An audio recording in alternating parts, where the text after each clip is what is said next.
Why can the taskbar not be moved in Windows 11? We took a vote. We decided nobody wants it anywhere other than the bottom. Screw those weird people that put their taskbar on the top or the left. We don't know what they're doing. We don't want them as customers. No, I wasn't there for that position. And if you had a fast machine, it would use one entire CPU core to draw a pinball at 1,000 frames per second. But damn, it was responsive. No, I did not. I'm only one man. So, okay. How can a person open two browsers? Right. Crazy right. talk. She grabs a wooden mallet and says "Made in USA" on the bottom. She's like, "Oh, no, thank you." Dynamic data. That sounds like an important call. Let me take that.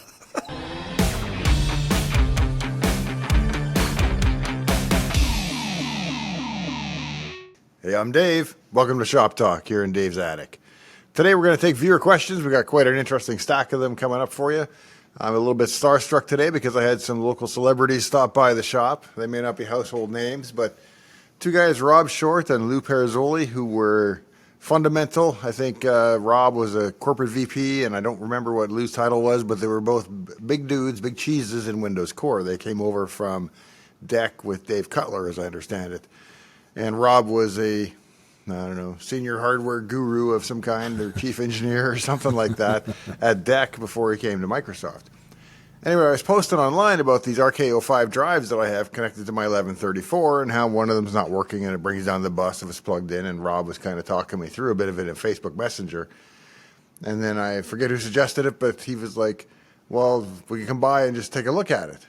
Thinking, who's we? And it turns out, well, that was Lou P. He's going to come with him. So I got Rob Short and Lou P. from DEC coming over to troubleshoot my DEC drives, which is kind of like having Eric Clapton and Jimmy Page come by to tune your guitar as you're learning to plunk at it, you know. It's kind of how it felt to me. So I wanted to at least check the fundamentals before they got there, you know, have checked the voltages and stuff. So I pulled the thing out, took the lid off.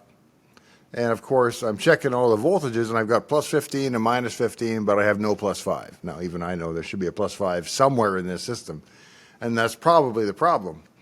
So I'm like, well, I'll check the regulators. So I take my voltmeter, and I have one probe on ground, and I go to the three legs of the regulators, and I'm expecting to get nothing in the middle, because that should be ground, but I should get input and output, and I'm getting 29 volts in and 29 volts out, and nothing on the middle. And then I check the next one, and there's nothing on it. And I checked the first one. Again, there's nothing on it. So something I did in there caused it to die even further than it was dead. So when I got there, it had no 5 volts. And then when I left, there was no volts at all. So, No volts, yeah.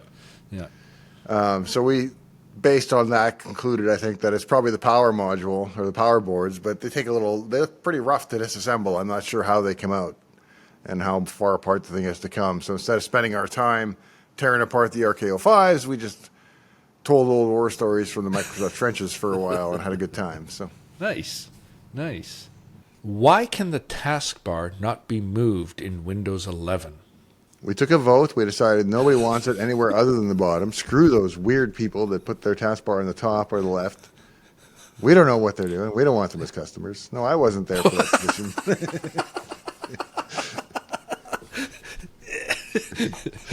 Yeah. Yes, not an official spokesman. Yeah. What was the rest of the meeting about? Yeah. Opinions may not reflect those of Microsoft Corporation. Yeah. Not a guarantee. You can move it to the bottom left corner, which is all you can do now. You can have it centered or you can have it bottom left, but you can't put, I think it was so uncommonly used on the left and right and top that maybe, let's say, 3 to 5% of people moved it. And I'm sure it's way less than that. It's got to be less than 1%. When you consider every mom and pop that buys a computer at Best Buy and brings it home, they're not moving it. There's billions of people do that. Just because you and your nerdy friends take it and put it on the left and stack your things in some logical way that lets you see all the running apps with their full names and all that, just because it makes sense to you, apparently it's a very fringe case. So. Yeah. Well, and I mean, if you could, then we'd have to get into that whole discussion about whether or not you really designed the graphic UI to convert the text into vertical or someone else. I did. And you are just claiming credibility for it. So don't get me started. Kenny JP 23 says, "Hey Dave, I believe you are fully to blame for the YouTube algorithm now feeding me lots of retro tech software vids. A genuine thanks for me." I've now been reminded of the infamous dancing on the stage at the Windows 95 launch event. So that's Mr. Ballmer, I believe. My question is, were you in the audience for the "Who said sit down" Ballmer moment? And more importantly, did you get back up? I was not. I was walking around outside. So I was in Windows NT, and we had contributed to the shell stuff, but we were not part of the Windows 95 team at that point. And so we did not get invites to the Win 95 ship.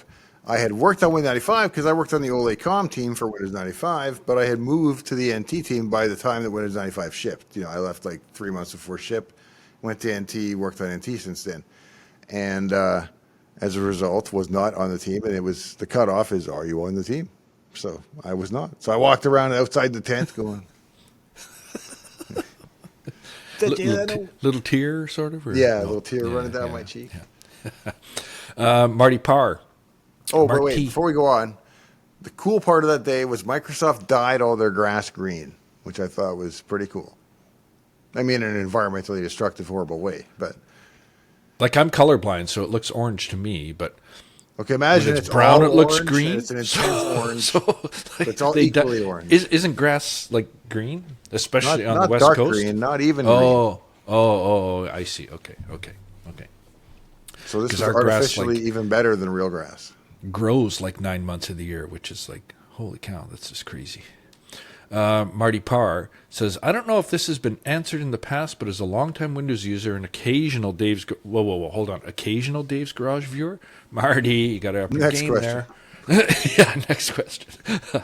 There's one thing, you better be a subscriber, Marty, or yeah, I'm gonna go in and edit this answer later.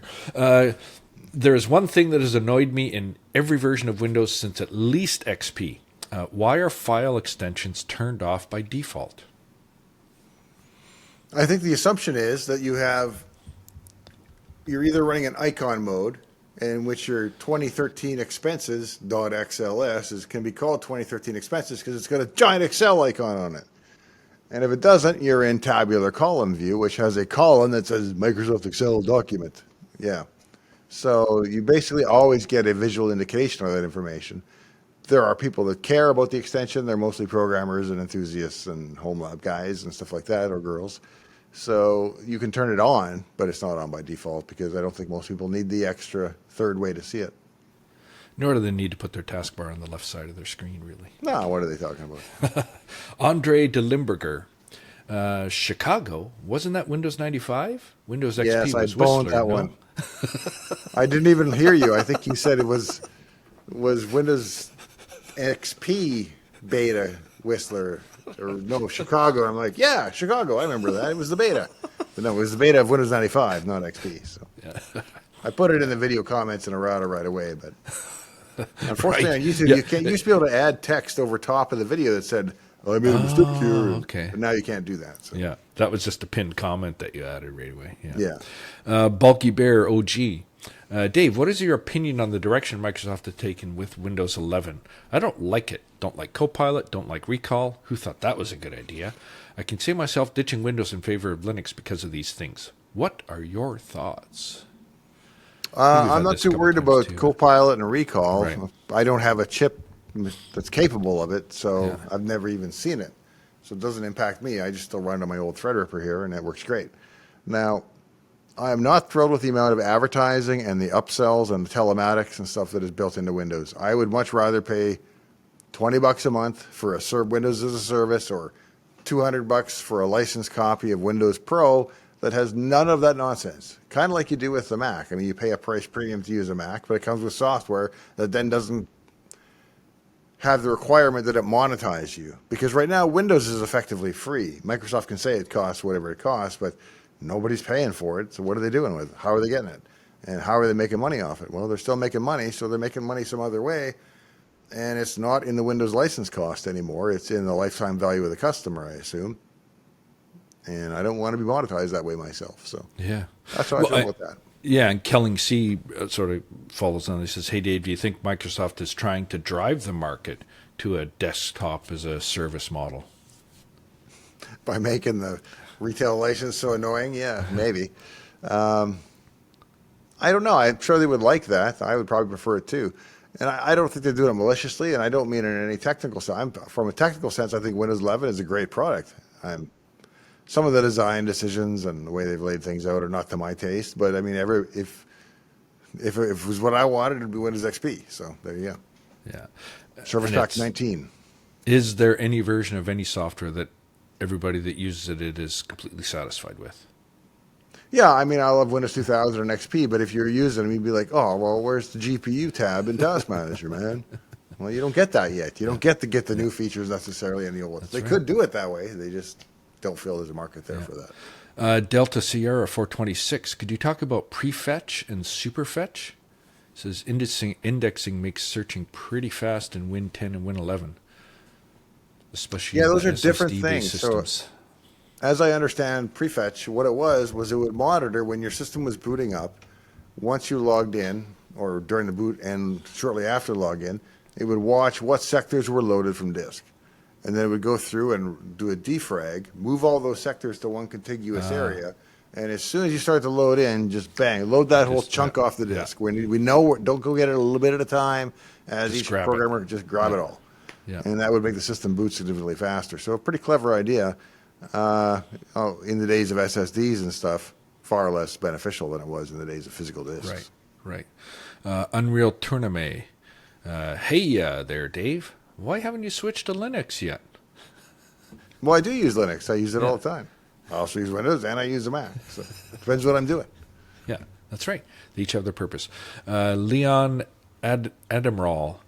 What about Windows XP Media Center Edition? I had 2 of those boxes from Dell. I had a Gateway, I think it was, Okay. Media Center Edition, the big silver box. And it had the joypad, the 4-button controller in the front. Yeah. Joypad, yeah. The joypod. Sounds like a I don't know. Yeah, just Mike Myers thing. right. Yeah. So yeah, I had one of those cases because I had a Media Center PC and then I had a home-built Media Center PC with a nice VFD display in the front. I've got that case still in the shelf here, but Oh, wow. I don't think I have the Gateway anymore. Okay. Piano Man for Jesus. At 1958, ranting on Windows 11. Microsoft has damaged your Task Manager. In Windows 11, Task Manager no longer pops a dialog box, "Are you sure?" when selecting a process and pushing the End Task button. Boo. Really? Let me put it back at you. Are you sure? Because Yeah, I bet Piano there's Man. a checkbox in there that you then said, "Don't remind me again." Oh. I'm wondering. Because I would be very surprised Yeah, if they let you yeah. go and kill processes with never a warning. If they have, well, that's pretty wild. But So we need a follow-up stand from corrected, Piano but- Man. Assigned him some homework. Double check your... here's how you Double check reset that it. for us. You ready for How the do you do secret info on Task Manager? Nope, but go ahead anyway. Okay, so you hold down Control, Shift, and Alt, Yeah. which you can't do, and start Task Manager. So you start Task Manager, and immediately you hold down Control, Shift, and Alt, and if you're really quick about it, when it starts up, it will then say, "Oh, you're holding down Control, Shift, and Alt. You want to reset everything about Task Manager to factory defaults, including all the register keys and everything else associated with it," which was my way of resetting it if everything ever went wrong. And unfortunately, that was pretty easy to do on a 486. Right. On a I was just going to say, computer. yeah. If you double click Task Manager and you try to get those 3 keys down, you better hope it isn't already paged into memory. So Because you can't have them down before you open it. no, because Shift click means something else and Alt click means something else. Yeah. So let's see how many viewers can actually how many attempts it takes before they can actually pull that stunt off. Yeah, I think you do get a warning, but I can't guarantee it. Okay. No, not a guarantee. But it won't hurt anything. It just goes back to defaults. Yeah. Cornflakes. I love 3D Pinball Space Cadet. There's a quirk about it that I noticed growing up, and that the Windows 9X versions had different physics compared to the Windows XP version. I was surprised to see I could not pull off the muscle memory tricks I knew when I upgraded to XP. I'm curious. What would cause that change? That's the version that you did, isn't it? So there was the Windows switch to 9DX version, the Windows Okay. that worked on Windows 95, and then Right. I did the port to Windows NT. Right. So what And did I you tried change in the very physics hard. there, smart Al? Well, that's the thing. I didn't change any of it. I actually maintained the game engine itself entirely original, and then it wrote an engine around the top of that that kind of fed data into it. The only thing I can think of that would be different is the frame rate might be different or faster on XP because I ran it unbounded. I think they later found out that I busy weighted basically, and well, not busy weighted, but I drew as many frames as the machine could draw.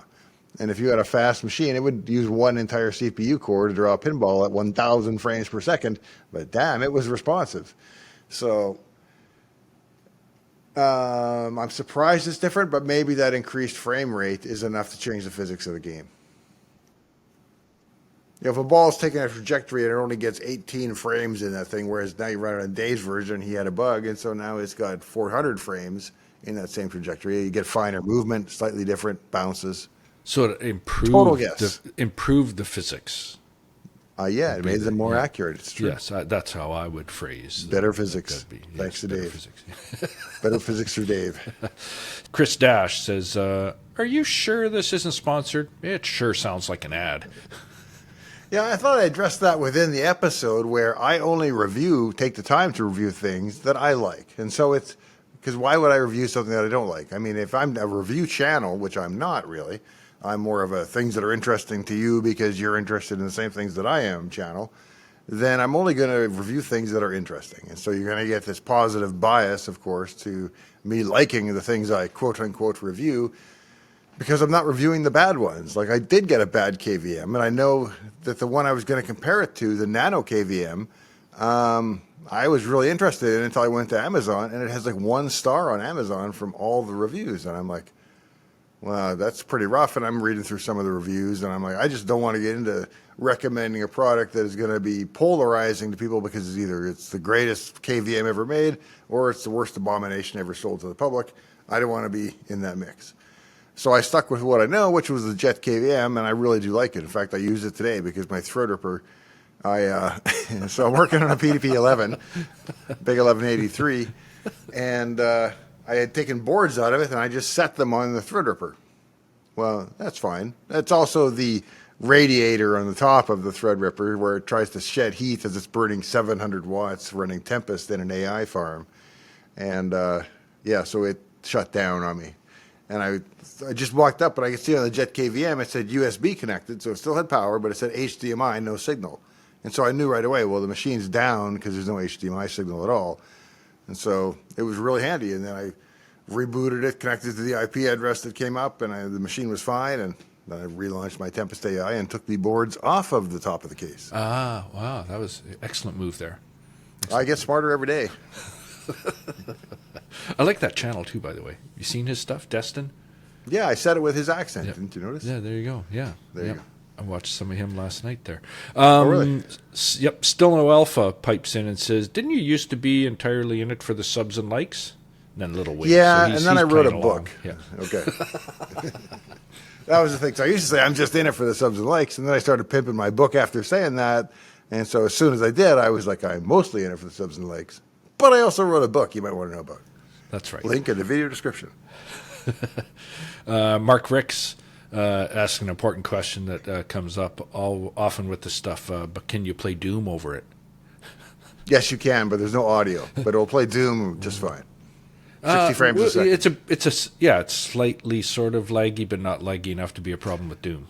Yeah, I mean, I wouldn't play Championship Doom against your office mates with it because you're going to get an extra 30 milliseconds of delay. So, thanks for pointing that out. But, no, Theo, you're right. Captain Obvious. Well, I didn't think of it. I'm like, you can play Doom over it. How bad can it be? But, hey, I watched the video. So, you can play Doom over it. Probably not Championship Doom because of the slightly increased latency, but it's fine for playing that kind of thing. Cool. Creed asked, does the teleprompter prompt Dave to look off to the side and make certain facial expressions at key moments? Then he puts in a big laugh. No, some of it's thinking, some of it is affectation, some of it's masking, right, with autism. So since we're talking about autism, that's something I would point out that if you ever watched Big Bang Theory, Sheldon could care less for celebrities, right? But he's completely starstruck by the notion of Leonard Nimoy and Richard Feynman, for example, people that are impressive to him technically. And so that's how I felt and why I felt that way today, having those two guys over. Whereas, if Justin Timberlake stopped by, I'd be like, hey, cool shoes, dude. But because that's what he's known for. Yeah. I'm sure he would have nice shoes. He looks like a guy who would have nice shoes and probably a hat that's a little from the 40s or 50s and be able to pull it off. But Sort of follows up on that too. He says, I wish to understand tonality of Dave. He speaks well, and I wonder if that is learned. The sentence begins with certain tone, ending each time with little down tone. It is similar to TV speakers. How is this way of talking called? it's called me imitating people on TV, probably. You're sort of like, oh, I'll use my radio voice. Yeah. Like, what's that? Mega Projects channel. I don't know the guy's name, and he might even be Australian, or is he British? I'm pretty sure he's British. I don't know my accents that well. But he has a very nice accent. Probably a Kiwi, probably from New Zealand, and we've got them all Yeah, wrong. that's probably what it is. Now I'm going to be obsessed Sorry. until I Yeah, look it up. that one's on me.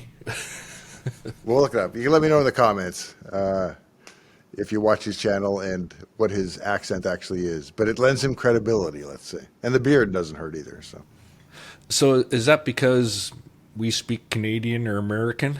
And so those accents, although it's the same language, it sounds fancier and smarter? I think there's a formality to it that we associate with intellect. Whether that's fair, I mean, not all British accents sound that smart either, Governor. So, And I was going to say, I'm pretty sure that most British don't think that they hear a Canadian or American accent and think, boy, those guys sure sound smart. yeah, and even within the U.S., like I don't think people in the South are any dumber, but it kind of sounds that way from the accent, and I think it's more of a reflection of people that had spare time.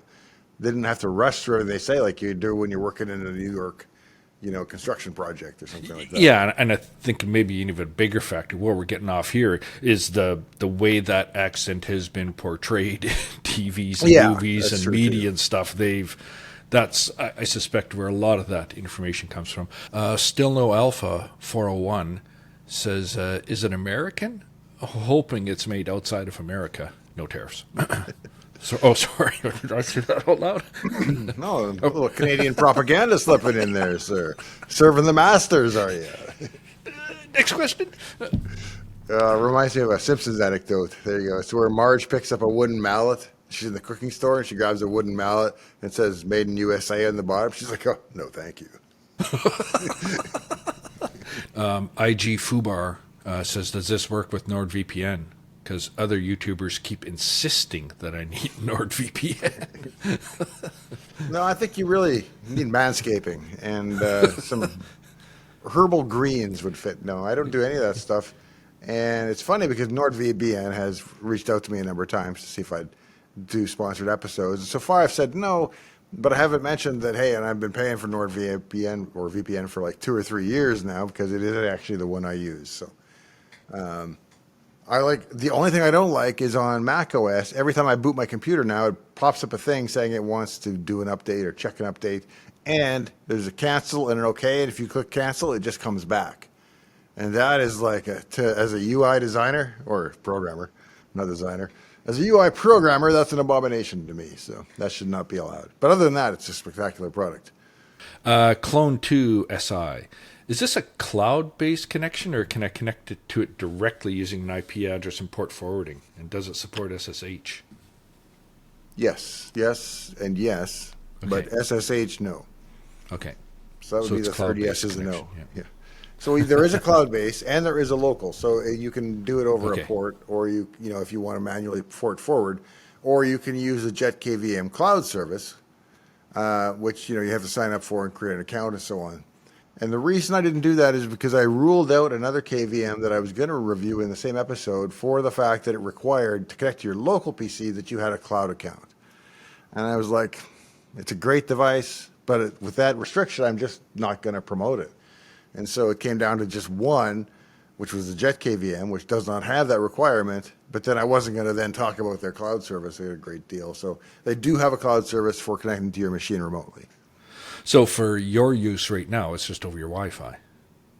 Just on my local LAN, yeah. Yeah. Or Wi-Fi, yeah. Yeah. Okay. Rob Spice, how do you send key commands like Control-Alt-Delete or F-pound keys with only, or function, I guess that's function keys, with only a browser interface?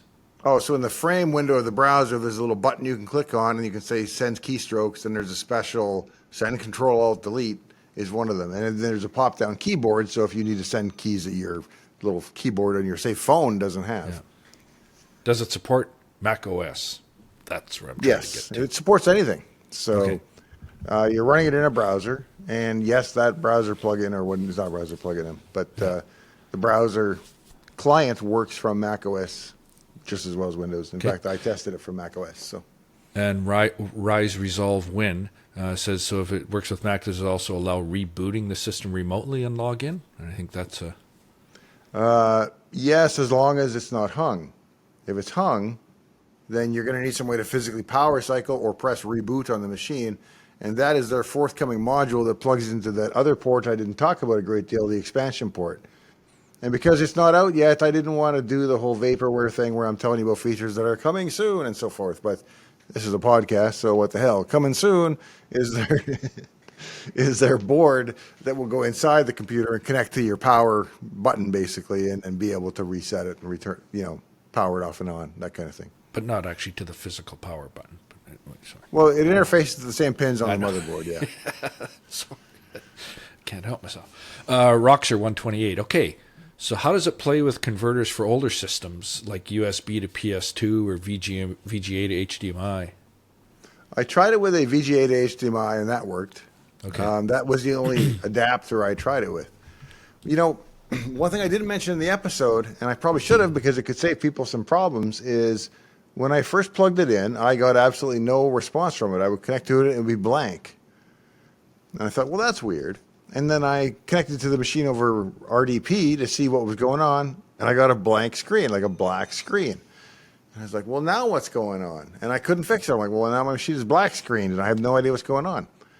Long story short, when you plug it in, it was connecting to the next available video system or card, and it was using the onboard graphics of the CPU, I believe, because whatever it was, the Ryzen graphics or something like that. And for some reason that wasn't working. All I had to do was disable that driver in Device Manager, and so I never get the internal graphics, and I only get the NVIDIA card that was actually plugged into. Dynamic data, that sounds like an important call. Let me take that. He has some old computers to help with, and not only are they specifically built by the OEM dual boot startup to get to the Windows environment, that just ain't going to happen with software remote. And these industrial PCs have weird touchscreen interfaces with ribbon cables to the motherboards. USB 1 compatibility only, NT4. So if the USB stick needs a driver, you better load it first. So any luck with the VGA or DVI screens? Again, if he's got the right adapter.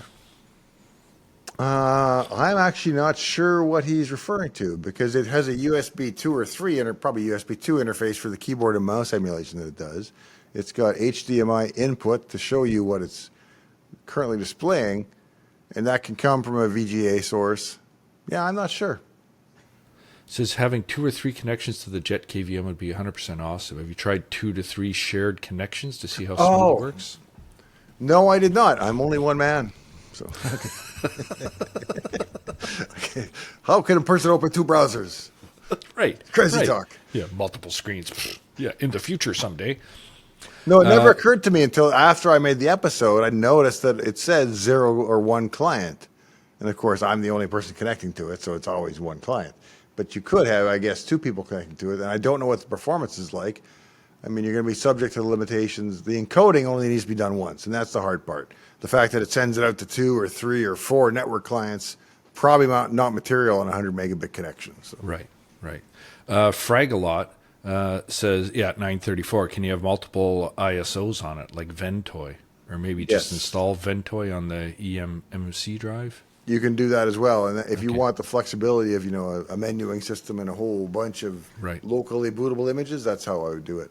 Okay. G. Lopez, can this be used to control a NAS remotely?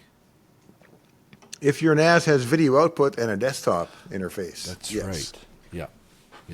That's right. That's the key. It connects on the video side. Never mind short. Can you use your phone to control your computer, or do you need a browser on the computer? No, it can be a phone browser as well. And there's so a smartphone, your Nokia touch phone ain't going to do it. But yeah. No. Now you'd have to have port forwarding set up or be using their client. I don't know if their client requires anything other than a web session. It's not as far as I know, so that should work. Okay. First null last. How can it power the machine without hooking into the motherboard? I'm assuming you have to enable the power via network connection. Yeah, so you can wake it with power on versus with network wake on LAN, but most people think, oh, that's easy, and then they realize, oh, I've got to enable wake on LAN on the BIOS, and I've got to go enable it in the driver stack, and all these other steps that make wake on LAN not really practical for the average hobbyist, I don't think. So I didn't get into any detail on that because they don't have the power on circuit that we talked about just a couple of minutes ago. When they do, that will enable you to power it on remotely. But if it's already on, you have the KVM, you can actually get into the BIOS to actually change that remotely using the KVM, so then you could. Yeah, and let's say you make changes to the BIOS. I'm sorry. But let's say you make changes in there and then you have to restart the BIOS and stuff. It will come back up. It's just that state power transition from off to on or resetting a completely hung machine you can't do without the remote. Not right now, but you can soon. You will soon. That fourth. Coming soon. T. Everlith, how well would this work for remote access to his Home Assistant instances? That would work pretty well if you've got a dedicated box or a Pi or something. That you can connect to the video connection. Zero Call 20. Just being curious, how hard would it be to give Win95 and 98 support for X64? Not sure how that popped in there, but... Well, I don't think you need to because the operating systems themselves have 32-bit limitations built in, and the CPUs are as fast or faster in 32-bit mode than they are in 64-bit mode anyway. So run them in 32-bit mode and enjoy your 32-bit operating system, as far as I can tell. So you may not realize this, but I'm a bit of a vintage Ferrari collector. Have you want to see my latest? Yeah, I didn't know that. So yes. Here it is. Ooh. It's an Acer laptop. This is my laptop from probably 2000. Well, it's Windows 7, but it's really Windows XP. But it comes with XP. So it's an XP laptop. It's got 2 gigs of memory, and otherwise it was actually a Fur. It's an AMD Turion, I believe. Okay. If I open this little bad boy up. And well, I won't go through it now. What's the Ferrari logo doing on there? It was their fastest laptop, and so they licensed, or it was aspiring to be the fastest laptop at the time. So they licensed the Ferrari brand, and it's got a carbon fiber shell. And so when I retired it from my daily use, I gave it to my stepdad, my mom's husband, and he had it for, oh man, it must be like 10 years, and he finally outgrew it and got something new. And so he gave it back to me, and I'm like, well, now it's collectible. Oh, so you just got it back, like, literally this week? Yeah. Oh, nice. Oh, I got the mouse, too. Check this out. Ooh, it's got racing stripes. No way. It's got mad mouse acceleration. Wow, wow, wow. The only problem is it's got that rubber coating. You know that rubber coating that gets sticky when it's about 20 years old? And I don't think there's a way to fix that. If you know in the comments of any way to do that other than stripping that whole rubber coating off, which would not be easy in this case, please let me know, because I've tried various 3M chemicals and had no luck. But you would never use that without your racing gloves on, right? Well, if I had Ferrari gloves, I would, but I wouldn't want to grab it with regular gloves. Yeah, so. You can't hang on to that mouse barehanded. I mean... Well, no, especially you can plug it in at the same time, so you can use... Oh, it's splashing at me. It's a powerful mouse. I better put that away. Hello, Dave. I'm on Google. What do I type in to find this product? And Remote Pinecone says, I've seen this on tech channels for a year. Can I buy it yet? As it exists, and I've seen what looked like a mass assembly a year ago. What's the delay? I don't want to do a Kickstarter. Does anyone actually have one? So, where do they get these darn things? Let me do my best Kreskin imitation and see if I can intuit the answer. It's JetKVM.com is your start. But you are going to eventually get taken and routed to the Kickstarter, which is the way to buy it. That's how I bought mine. I ordered 2, and I got them in pretty short order. I've heard people have been waiting on them for a long time. And I mean, they didn't send me any sample units. I'm not a big cheese like Craft Computing or somebody like that. So. Big cheese, Craft. Oh, man. Do you remember the commercials they used to run on Craft Computing? No, Craft. Craft, man. Like, that's Jeff. It's a great channel, by the way. But yeah, Disney on Sunday nights at home. Yeah, I still quote the old JL Craft commercials when I have a bug. Yeah. I'm like, we'll start again. When did you order yours then? You weren't on this Kickstarter thing a year ago, and it just No. arrived 3 days I ago. saw reviews of them online, and I thought, well, those look cool. I'm kind of bitter they went didn't on send and me one, and I'll go order my own, damn it. Okay, there you go. It's that easy. Did that, reviewed it, and then people still thought it was a sponsored review, which it wasn't. So, but Right, and you what do you stated that, but that's okay. They'll get more questions on why it was an ad. B. Longley, why didn't you demonstrate using the JetKVM? I figured that'd been done already in all the reviews I'd seen. There was all kinds of sessions of people remoting in and looking at the Windows desktop. And I'm like, yeah, I've seen that, done that. So I didn't show a lot of footage of the thing and tried to give you more information about what you would be using it for, how to use it, and so on. Another got quite a few questions too about an alternate device. So Feathers 3401 says, why not just a Pi KVM instead? Never used the Pi KVM, but how do you run, is there HDMI in on a Pi, or do you need an external box for that? And if you need an external box for that, Then that it ain't answers the its same own thing. question. Yeah. And System Asum Barcados. Hi, Dave. Nice videos. What do you think about the Cyped Nano KVM?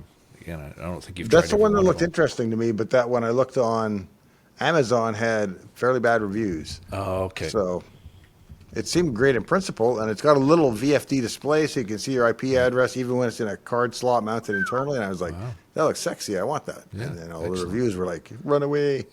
Yeah, it's not. So That's I was not conflicted. Sexy. I was ambivalent. Yeah. That's Really? not sexy. That's animal. Yeah. Sorry, we're getting into some other suggestions and stuff now from that KVM episode. TB1212. Dave, can you please do an episode and show us how you clean and control dust in your work area? I'm not the only one who has been fixated on your toolbox towers and tchotchke collection in the background. We're all friends here and have the same problem with dust. Please show us your current dust situation, how you manage. Thanks. Well, there's a couple important factors. One, don't cut anything lighter than steel. So if you're drilling and it's wood, take it outside. You don't want that in your shop. You can drill steel because the pieces fly into your car, bounce off, and fall onto the ground, and they're harmless. Or in your eye, or wherever they happen to go. The other important factor is make sure that wherever you live, it rains every day, because that really keeps the dust down, and I barely have to dust. The only times I have to dust are in the summer months when we get like 3 weeks of sunshine, and then I have to dust once a week or something. But in normal High life, humidity. Yep, that's the key. Yeah, then you're good. Yep, keeps the static down from the carpet in your garage too. Live between the ocean and the mountains. That's my advice. Plutarch. Do you have books on your GitHub repo? Do you have your books on your GitHub repo? No, that would make them free, and you would not then pay me when you read the book that I spent a year writing. And then you would be in this for just the subs and likes, not mostly the subs and likes. Yeah, and you'd have to email me every time you read and liked the book. Yeah. Which people do anyway, and I appreciate that. I always yeah. enjoy getting emails about the book. Yeah. The Glebe Laird. Thanks for doing this one. I was the one who asked for it. Okay. Do it, Glenn. Yeah. I remember that guy. Do it, Glenn. Yeah. There you go. Thanks, Glebe. Or is it Mr. I Laird? assume he's referring to the live stream, right? I think so. Yeah. Love a Duck. Did Dave ever do a tutorial on the flame light he has in the background? No, not yet. Not yet. One day I shall reveal the secrets of the Helix. We're trying to build suspense, see if there's enough interest. Stop asking about it. Every episode there's 10 Why must questions. you ask about my forbidden lamp of mystery? Right. No one's noticed it yet. Try to keep the secret. Kevin Nivek. So what you're saying is that we're an hour into the real reason there is no Windows 9. And let me just say, Kevin Nivek's not the only person who made this comment and suggestion. I think it was the most common response was, so what you're saying is that 7 didn't eat 9? Yeah. Yes, I could have gone with that, but I tried not to use that one. And I was successful, but it came up in the comments. So. Yeah. Virtual Pilgrim. Why is real reason capitalized in the title, but some other words are not? It's for emphasis. And we were talking the other day, I think I saw something on watching some sort of YouTube hints thing, and they were saying, oh, yeah, you don't want to have your title all caps because YouTube will flag that. And this is probably a year or two old because it'll flag it as something, think it's spam or whatever. And then I looked, and a bunch of people that I watch now, their whole title is in caps. So I don't know what the heck's going on. Yeah, to give it a more thoughtful answer, I think the reason I did it is because I remember a video called The Real Reason Windows Pinball was removed from Windows. And the title caught my attention, like there was some salacious story, and I worked on pinball, so I'm curious, and most of the details were incorrect. And so I came away less than thrilled, but it was a great title and it made me click. So And slightly jaded. So then you're no, being it was a good video, sarcastic so I got and my you- money's worth. I just don't agree with their conclusions. You got what you paid for. Yeah, got my money back. Matthew Ferguson, I would think you would have no claim to any patents for something they are paying you to work on. I don't think you could patent something that they were paying you to work on in a way that would screw them. I think when you sign up, if I remember correctly, because I actually read my employment agreement as I went through it, that you would give them license to any patents, because a patent is issued to an inventor and not to a corporation.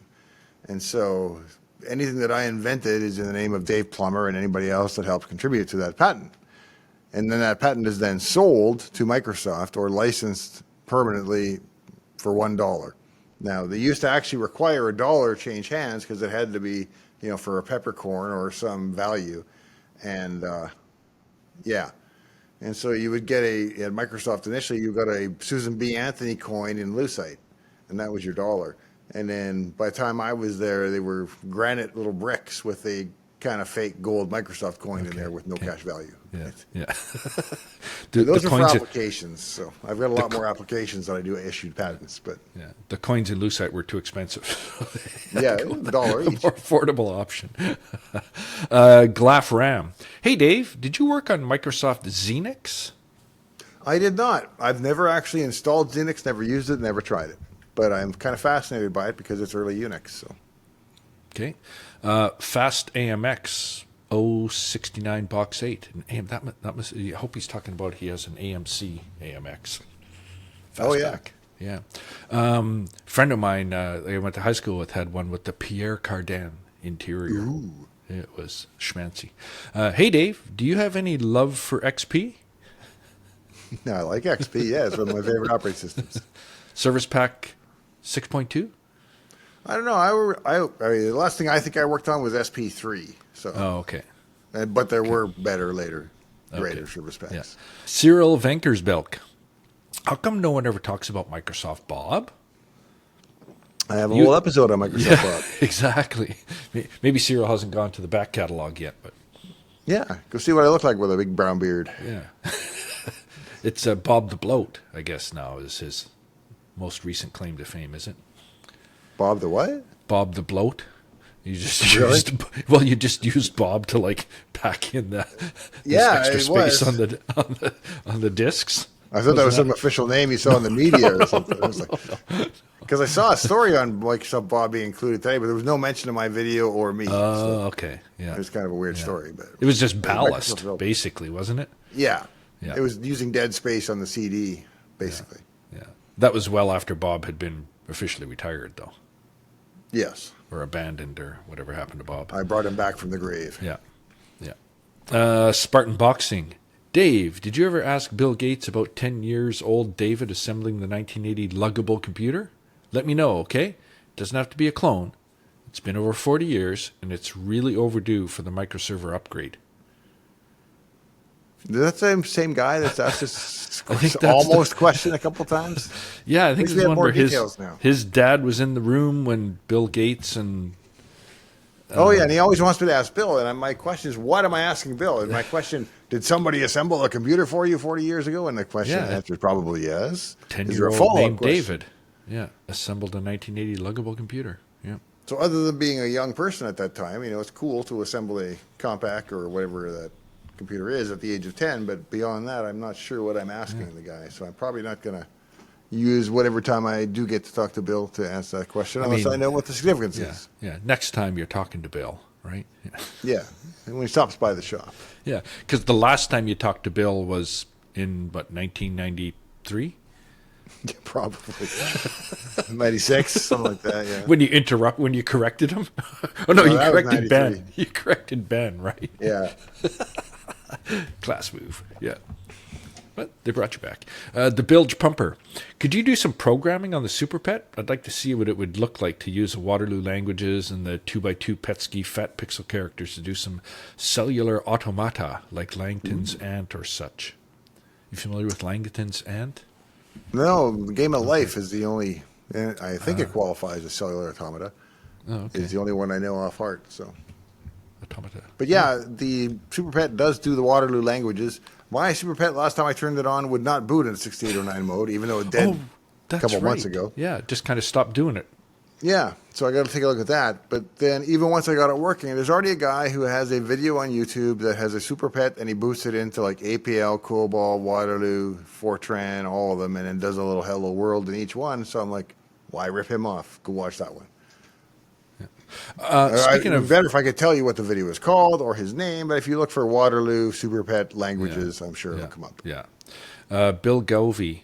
NT. I'm going to go back to that time for a question. Was the NT4 service packs odd numbers patches and the even numbers features? It sure did seem that way back then. There was no intent for that, as far as I know. It might have been staged like, let's fix all the important bugs. Okay, now we can settle down and add those 3 features we meant. Oh, but wait, these other bugs have propped up. And maybe it was a cycle like that. Yeah, But I don't think it was an intentional pattern. Okay. Paul Riri.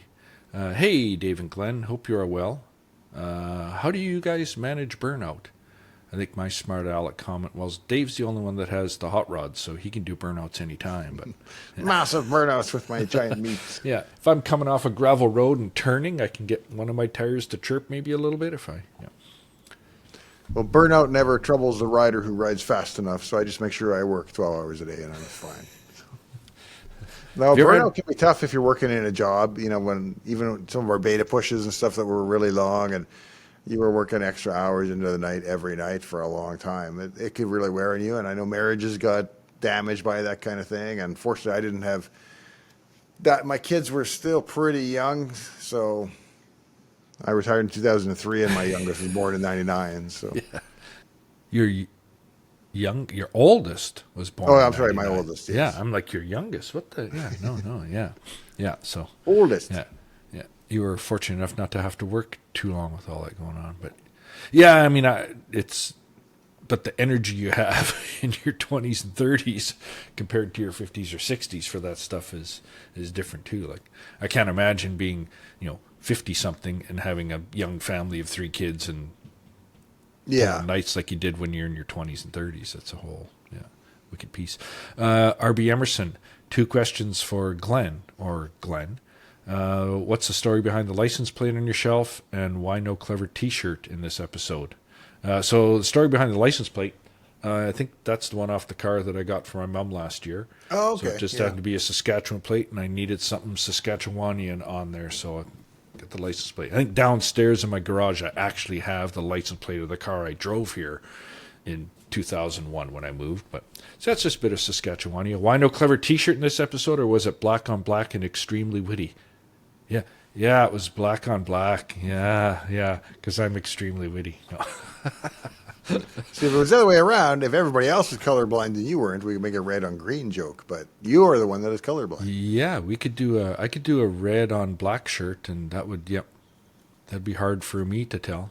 Then I could think I'm being witty because nobody can see it, except everybody can, but me and the other 17% of the population that are red-green colorblind. So right. Yeah. And then the other one, we always get questions about this too, the mesmerizer. What's that screen running well, last time I had it on the Windows pipe screen thing. Now I've got it on Fireplace. So yeah, it's on Purple Fire, I think, right now. Yeah, Dave's mesmerizer. So it's a 64 by 32 LED screen, basically from surplus Jumbotron parts, where you plug a little circuit board that looks something like this. Hang on, here we go. Here is my circuit board. Put your hand in front of your face, and then we got her. Yeah, there we go. Yep. So it's got an ESP32, and on the back side, it's got a connector that plugs directly. Connector that plugs directly into the matrix, and therefore there's no wiring except you hook a USB-C cable to it. And then it does amazing things like those visuals that are not that amazing in the background right now, but it does stocks and sports and cool visuals. 36 different sort of features. Yeah, I think it's closer to 50 right now. Okay, yeah, I haven't updated mine for a year or so. And they're on eBay, right? They're on eBay as the Mesmerizer, and you can get more information at nightdriverled.com. Right, that's the place to go. TG9754. Hi, Dave. Love these episodes. Do you ever stream these live? We did a couple weeks ago. Says, I've looked for the live versions, but never found one. Take care and keep coding. So, Yeah, we did one live, and it went pretty well. Yeah. I like to stop and eat every 30 minutes. It's a KFC guys here now. But no, it's good. It's a little extra pressure, but it didn't seem to generate, I think 2,500 people or something tuned in live, which is cool. But in the scope of a video that might get 70,000 views or something like that, it's this very, very small fraction. So I've got to learn to look at it as, it's sort of a more intimate gathering with 2,000 of the channel's best fans. And probably if we did it at the same time all the time, we'd get more. But yeah. And there's time zone issues, and that one, we just did it. There was no Somebody announcement, said, why no don't you nothing. do it? It was said, just, okay, why don't we do it? you either got your YouTube on and you're catching it or you're not. And I think we haven't talked about it. I'm sure we will do another one at some point. I think that one we find a way to sort of let folks know ahead of time or something, which gives more people a chance to participate. Yeah, we can always mention it in one on Friday before that we're going to do it live next Wednesday. Yeah. Or we could be really edgy and just do it live on Friday and not edit it ever. But I like the edited version too. Or we can just have Rutger from the Dutch office do one, and we'll just watch. Yeah. Wing it, Rutger. I got to get back to him too. Apologies, Rutger, for I left him hanging on Messenger a week ago. He gave me an assignment to watch a movie, Soldier of Orange. And then he followed up, said, "Oh, I assume I haven't heard from you. I assumed you didn't watch it." And I'm like, no, I haven't yet, but I did, and I never got back to him, so I got to get back to him. So I'll be getting back to you by the time you see this. 2 last questions here. Ilhan Nejis, 6'2"? Never would have guessed. How tall do I look from here up? Maybe I'm really far away and I'm enormous. You don't know. Crush you. See, you're little tiny. Crush you. Last one to the John Tao, or the John Dow? T-A-O? Dow? Tao? You're from Saskatchewan? Aren't we all? I thought we all were here. Can't you tell by the jacket? Yeah, I got my Canadian jacket on and my Saskatchewan Riders green going on here. If you had a Siwash on, then you'd be like... Yeah, if the shop wasn't heated at all, but I've had the PDPs on all day, so I don't need the Siwash going today. So the RK05 one, then you had, what was it, Rob Short and who's the other guy? Lou Parazzoli. So you get a power issue. So do you solve your power issue and then they come back to help you fix the drives, or any next steps on that? No, I got to pull that whole power supply out of the machine, out of the drive, and then either fix it myself, send it to Rob, and he take a look at it himself, or send it off to like Glitchworks, Jonathan Chapman. But I don't know how he does great stuff, Jonathan, and he's got a RK05 of his own. And he's got a PDP-11 so he's my ideal computer repairman because he's got the same computer as me and he's a genius. So unfortunately, he's very busy because he's very talented. And so I can send him stuff. It'll take somewhere between 6 days and 6 months. And I kind of wanted to know, how busy are you right now? Because I'd like to get it back. So I'm waiting on an answer on that. But highly recommend it if he's got time. And that's why I have nothing but time on my hands, because I'm not very talented. That's true. But anyway, if you learn to fix stuff like that. Okay, it's your show to close, Dave. All right. Well, thanks for joining me, Glenn. And, of course, thanks to the audience for joining me here and or joining us here. If you are not yet subscribed to Dave's Attic, and if you're not familiar, this is on the Dave's Attic channel, not the Dave's Garage channel. So you're probably not subscribed unless you intentionally meant to. So I'd appreciate it if you would consider subscribing to our channel. And until then, I will see you next time, along with Glenn here in Dave's Attic. See you later. This little chair will be waiting for one of you, and a rocking chair for another who likes to rock, and a big armchair for two to curl up in. All next time on Dave's Garage.